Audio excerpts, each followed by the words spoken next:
The hackle draws attention no matter where you go.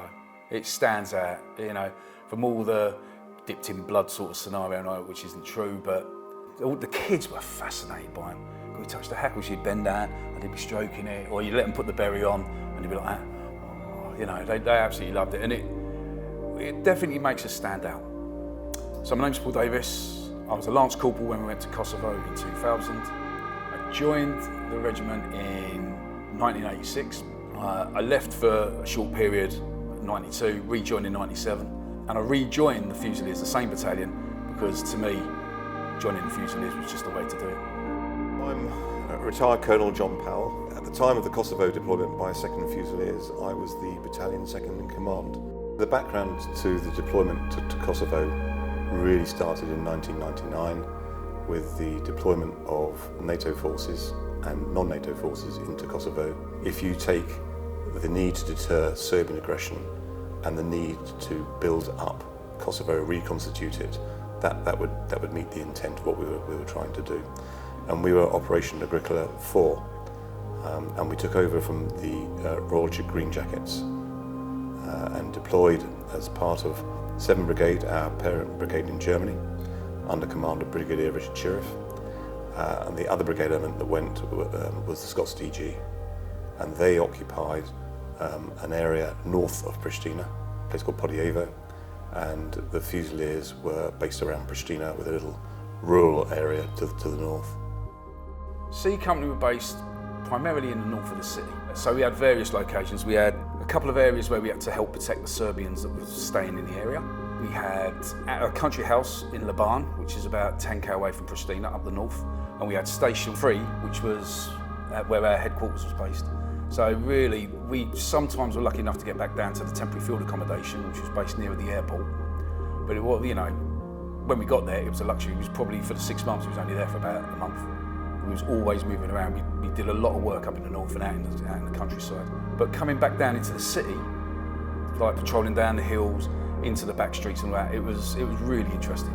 Really, I mean, you'd be walking through a coffee shop and they were so happy to see us because we were bringing stability to their country. They like offer us coffee or honey and stuff like that, you know. So you sit down, you talk, you use the interpreters to explain why we were there and what we hoped to achieve. Going out into the countryside, we'd sometimes get dropped off by a helicopter from the Zulu 45, which was the country house in Laban. And we'd patrol back, going into these small, tiny villages, probably no bigger than 4 or 5 houses, and just talking to see what they, you know, how we could help. Interestingly, the day-to-day threat was felt to be quite low. So we wouldn't patrol in helmets and body armour, and we wouldn't carry rifles slung across our chests. We'd wear berets and hackles, and the rifles were slung, although loaded, but pointing at the ground with one arm free, in order to present less of a threat, shall we say. And I think, generally speaking, that was the right thing to do. Worked very well. For the Albanian community, we were liberators, and for the Serbs, of course, we were oppressors. The people were interesting in that they were a different culture. Their treatment of women, for instance, was completely medieval. If you were pregnant, a bit like in the old days in this country, and you started to show your pregnancy, you were in confinement, you weren't allowed out the house, and they weren't really allowed to work. And one of the things that happened out there was that the UN were paying the interpreters' salaries. And there were 2 aspects to that. One was the UN salary for an interpreter was more than a consultant was earning in hospital. So doctors and nurses and other professionals were abandoning their professional jobs to become interpreters and earn money, because of course, being professionals, highly educated, they knew English, which meant that there was a shortage of doctors and nurses and teachers, indeed, in Kosovo.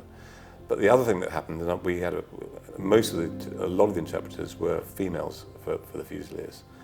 And I was talking to one, and she was saying how her father was unhappy with her because she was now earning more than her father, and that wasn't right, and he wouldn't talk to her anymore. Where our training had sort of said, like, the culture is different. Women aren't seen as equals. It's like, okay. And we had to go. We could, if we tried to stand up, or sometimes the situation would be where, right, well, the female was clearly right, but if you show favour to her, it could turn against us as well. So we had to sort of be very diplomatic how we brokered or solved the argument of him and her. It wasn't always easy. It's just, you had to be really sympathetic to their culture. Things that stuck with me, unfortunately, not particularly nice, was dealing with the mass graves.